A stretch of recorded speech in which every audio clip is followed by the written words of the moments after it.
आपके बताए हुए पुष्पार्चन, अग्निहोत्र, श्री सूक्त का पाठ, त्रिमनमा का हवन और जो भी कुछ आप बताते हैं सब पूरी ईमानदारी से कर रही हूँ। गुरु मंत्र का जाप भी करती हूँ। पता नहीं गुरुदेव क्यों मेरी समस्या खत्म नहीं हो रही है। धन की स्थिति और भी खराब होती जा रही है। अब तो देवर ने भी कोर्ट केस कर दिया है। हमको अपनी जगह सही है, लेकिन गुरुदेव कुछ गलत नहीं किया फिर भी उसने फंसा दिया है।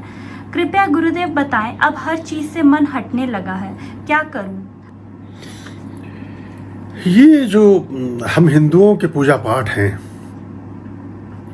ये हमने बिल्कुल ऐसा कर लिया है, इसको एकदम गिव एंड टेक जैसा बना लिया है। बाकी किसी धर्म में नहीं है ये। अब ये कहाँ से प्रारंभ हुआ, कैसे हुआ कि 11 रुपए की एक नारियल आप चढ़ा दें और उधर से वहाँ से 11 लाख रुपए की लॉटरी आपकी लग गई। ये इसका मूलभूत सिद्धांत ही गलत है, इसका प्रारंभ ही गलत है। एक्चुअली ऐसे होता नहीं है, ये कहीं नहीं है, किसी धर्म में ऐसा नहीं है कि आप ऐसा करेंगे और एकदम से आपके साथ ऐसा। ये आपके अपनी आत्मशुद्धि के लिए, आपकी टोटलिटी में समृद्धि के लिए, सभी तरह के बेनिफिशियल के लिए आप परमात्मा का संग साथ चुनते हैं।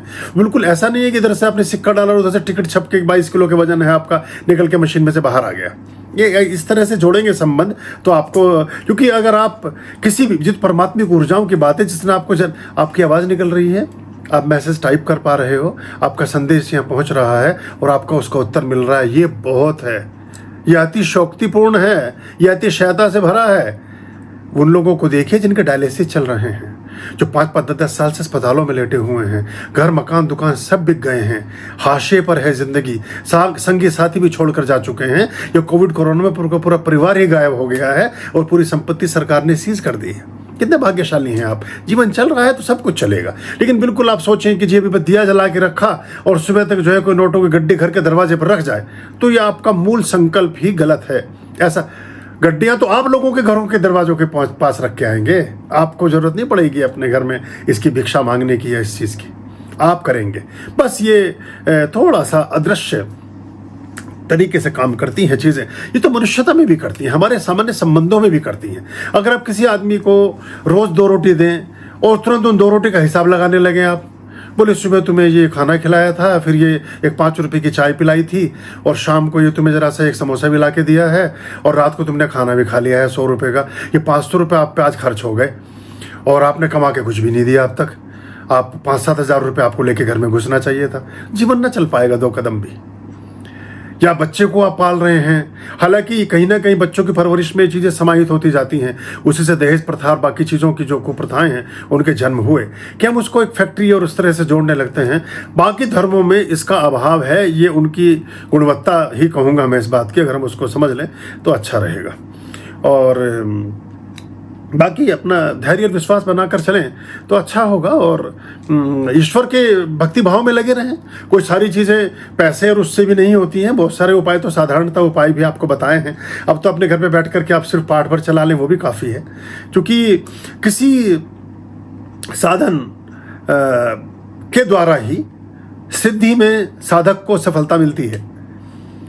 अगर आप सोचते हैं कि हम घर में गैस भी ना जलाएं, गैस का चूल्हा भी ना रखें, आटा भी पिसवा मतलब गेहूँ भी पिसवा करके ना लाएं और कोई घी तेल नमक मिर्च मसाला कुछ भी ना रखें, और रोटी बनती क्यों नहीं है, मंत्र बोले जा रहे हैं सुबह से शाम तक, 10 बार हनुमान चालीसा पढ़ लिया है, रोटी को घूरे जा रहे हैं, रोटी बनी नहीं रही है, वो पिंडी उसकी बनी वैसी गोल की गोल रखी है चकले बेलन पर। ये आपकी चेष्टा ही गलत है एक्चुअली। तो ये बस इसकी अगर स्पष्टता आ जाएगी तो बहुत सारे दुख दर्द स्वतः ही दूर हो जाएंगे।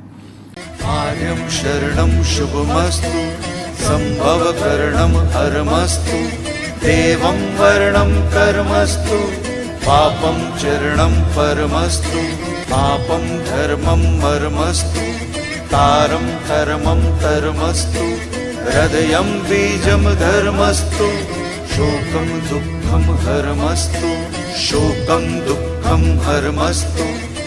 आर्यं शरणं शुभमस्तु, संभवकरणं हरमस्तु, देवं वर्णं कर्मस्तु, पापं चरणं परमस्तु, पापं धर्मं मर्मस्तु, तारं धर्मं धर्मस्तु, हृदयं बीजं धर्मस्तु, शोकं दुःखं हरमस्तु, शोकं दुःखं हरमस्तु, पापं धर्मं मर्मस्तु, सारं धर्मं कर्मस्तु हृदयं बीजं धर्मस्तु शोकं दुःखं हरमस्तु शोकं दुःखं हरमस्तु शोकं दुःखं हरमस्तु